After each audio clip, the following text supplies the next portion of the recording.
Bonjour, Mesdames et Messieurs. Bienvenue à cette émission spéciale. Après Justin Trudeau, un peu plus tôt, le premier ministre du Québec, François Legault, s'apprête à faire le point sur la propagation de la COVID-19 dans la province et des mesures que le gouvernement a mises en place pour la freiner. Il sera, comme à l'habitude, accompagné de la ministre de la Santé, Danielle Mécan, et du directeur national de la santé publique, Horacio Arruda.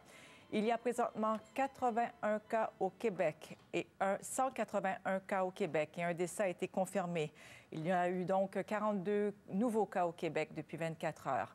C'est 42 donc de plus qu'hier. Ce chiffre devra être confirmé au cours des prochaines minutes lors de ce point de presse. Maintenant, à l'échelle du pays, on parle de 1189 cas et de 13 morts. Ce matin, l'Ontario a annoncé 59 nouveaux cas pour un total de 389, ce qui inclut les 12 cas parmi les Canadiens qui ont été rapatriés à la base militaire de Trenton. L'Ontario est la province donc la plus touchée, suit la Colombie-Britannique avec 348 cas et 9 décès. Et ce que suivent avec attention les autorités québécoises, c'est cette fameuse courbe des infections que vous voyez à l'écran, qu'on tente d'aplanir par les mesures exceptionnelles qui ont été mises en place. La plupart des lieux publics également sont fermés, vous le savez, pour limiter les contacts dans la population. Les écoles sont toujours fermées, le seront au-delà du 30 mars. François Legault a évoqué hier un possible retour en classe au début mai. On verra bien. Et donc, on donne la parole au premier ministre François Legault.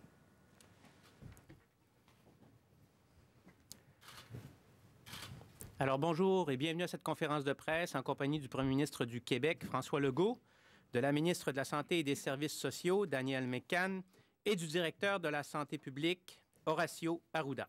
À vous. Bonjour tout le monde. Comme je vous l'avais dit, au cours des derniers jours, on a fait beaucoup plus de tests.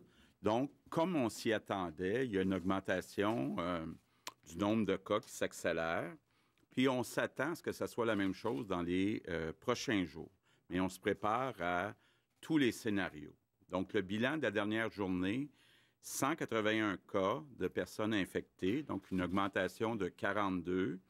10 personnes hospitalisées, une augmentation de 9. 10 personnes aux soins intensifs, donc une augmentation de 4. Malheureusement, 4 décès de plus, donc on est à 5 décès.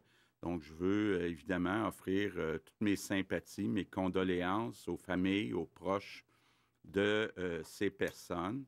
Par contre, je dois préciser que sur les 5 personnes qui sont décédées, il y en a 4 qui habitaient dans la même résidence de personnes âgées. Donc, quand même, ça veut dire que le nombre d'endroits est quand même limité. Mais ça vient nous rappeler justement la force de ce virus, puis qu'il faut prendre au sérieux la situation. S'il y en a qui pensaient encore que ce n'était pas sérieux, bien, on a toutes les preuves du contraire. Évidemment, dans la résidence en question où on a eu 4 décès, on a pris toutes les mesures pour essayer d'éviter qu'il n'y en ait pas d'autres.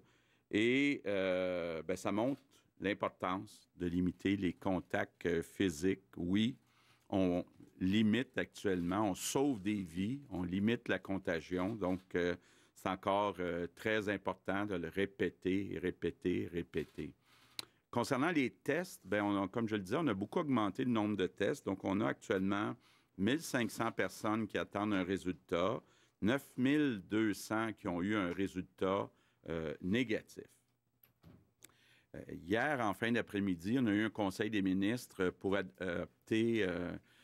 renouveler ou prolonger de 10 jours le décret pour décréter l'état d'urgence sanitaire.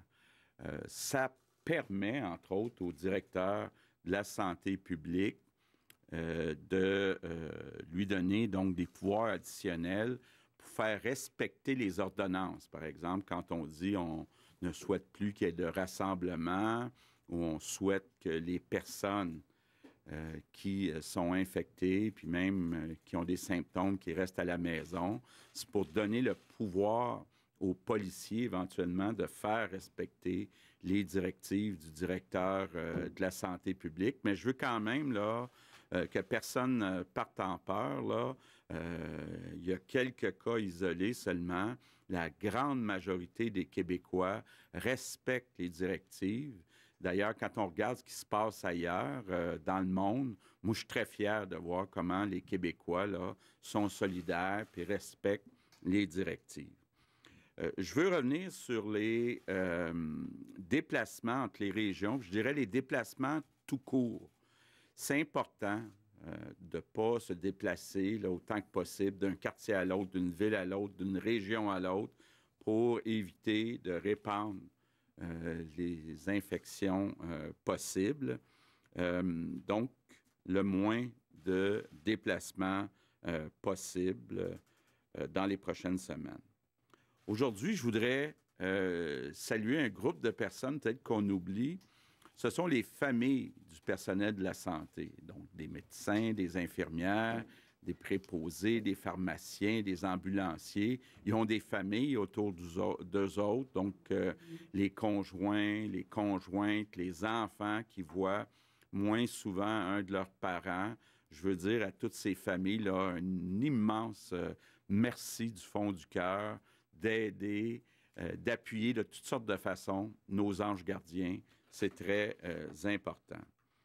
Je veux aussi dire un mot aujourd'hui sur les organismes communautaires. Vous savez, on a beaucoup d'organismes communautaires au Québec qui donnent des services au plus mal prix. Puis il y a une situation actuellement, beaucoup de bénévoles ont 70 ans et plus, donc on leur a demandé, puis ils respectent ça, ils restent à la maison, mais ça fait moins de bénévoles pour s'occuper des plus vulnérables. Je vous donne quelques exemples. Bon, évidemment, les sans-abri, on a beau dire aux gens, restez à la maison. Bon, ces personnes-là n'ont pas de résidence, donc il faut qu'il y ait quelqu'un qui s'occupe d'eux autres.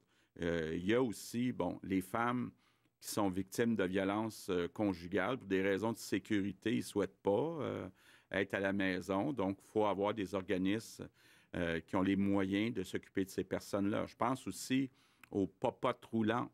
Je regarde dans mon comté, la popote roulante, ce sont des policiers retraités qui s'en occupent, donc beaucoup qui ont plus que 70 ans. Donc, ils ne sont plus là pour aller livrer la nourriture à ceux qui en ont besoin. Donc, je veux juste dire aux organismes communautaires, on est en train, avec Isabelle Charret, de revoir comment on peut augmenter le financement de certains organismes pour qu'on puisse, peut-être dans certains cas, remplacer des bénévoles par des gens qu'on pourrait embaucher. On sait qu'il y a quand même beaucoup de gens qui ont perdu leur emploi. Donc, de voir comment on peut les aider à mieux servir les personnes vulnérables. Je termine en vous disant, bien, il fait beau aujourd'hui. J'ai le goût de vous dire d'aller lire Stéphane Laporte dans la presse ce matin. En tout cas, moi, je n'avais besoin ce matin, puis ça m'a fait du bien. Comme le dit Stéphane Laporte, les temps sont durs, mais le printemps est là.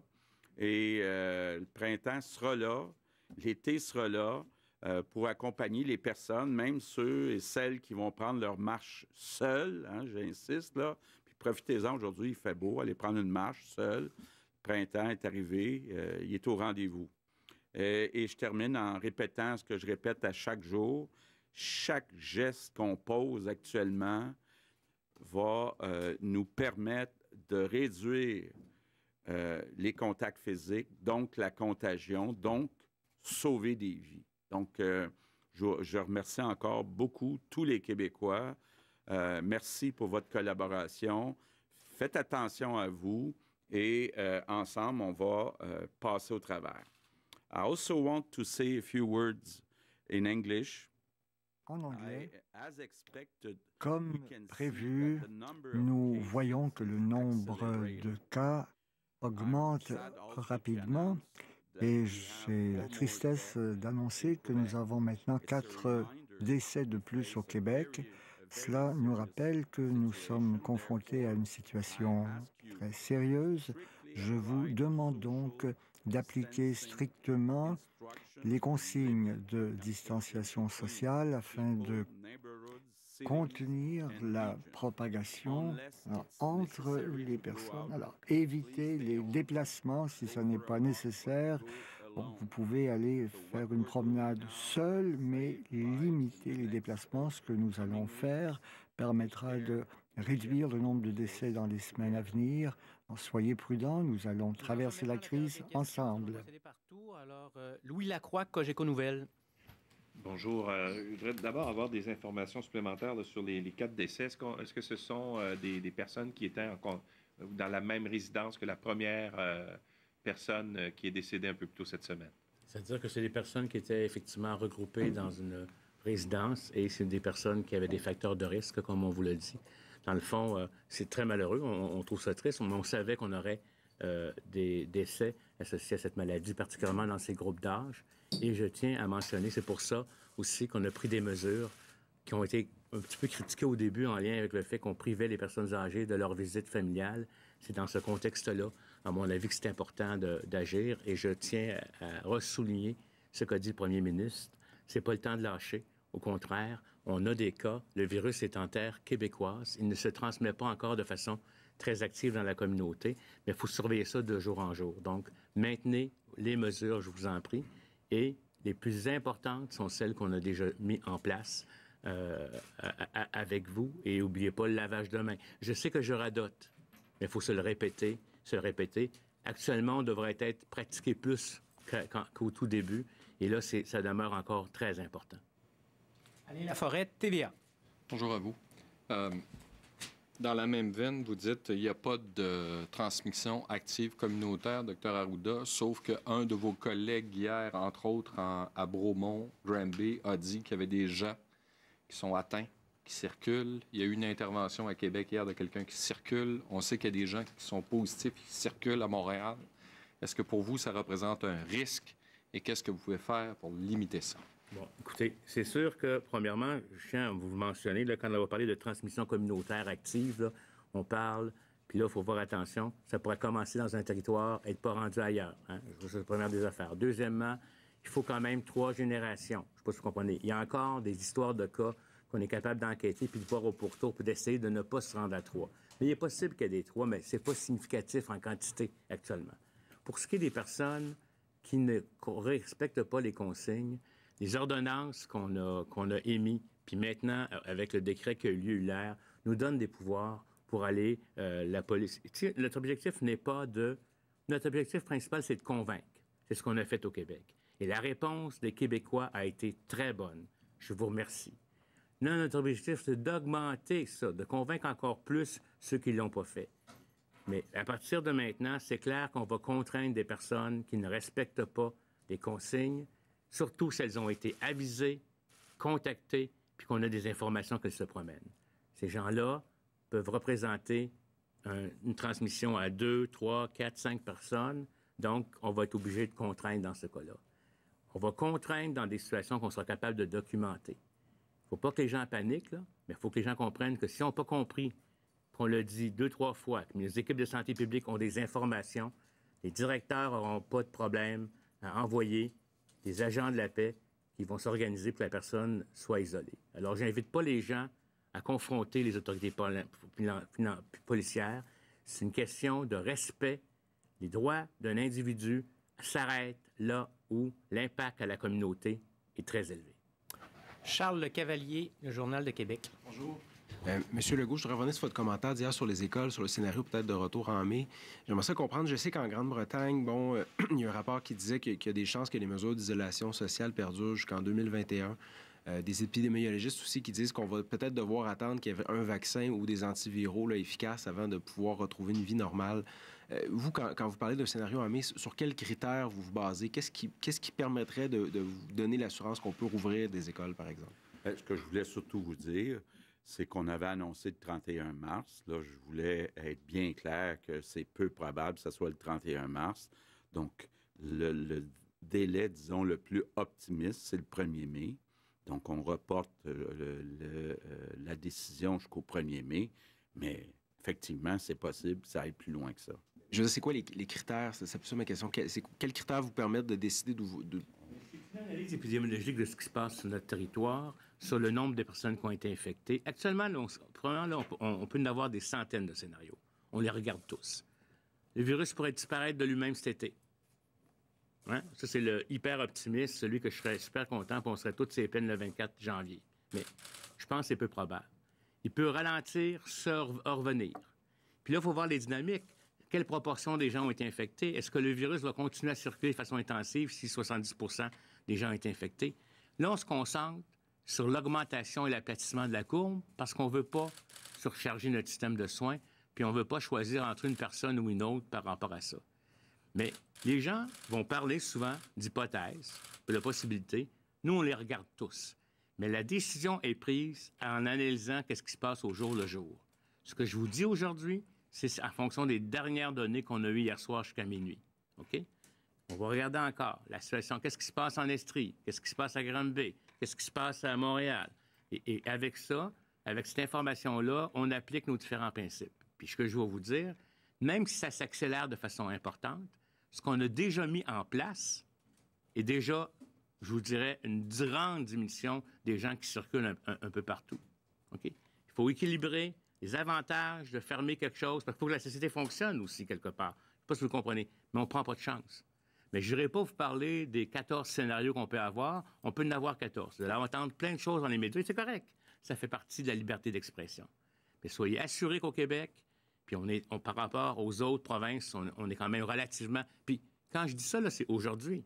Mais je ne veux pas que ça se détériore. Mais il va y avoir des cas. C'est sérieux, donc. Mais si vous faites ce qu'on vous dit, on est, je vous dirais, en meilleure position pour aplatir la courbe, puis on va réévaluer. Plus on l'aplatit, moins il y a de gens qui sont malades, moins il y a de gens qui sont malades, moins il y a de gens qui sont protégés. Comprenez-vous? Puis là, ça peut revenir, mais ça va dépendre comment le virus va se comporter.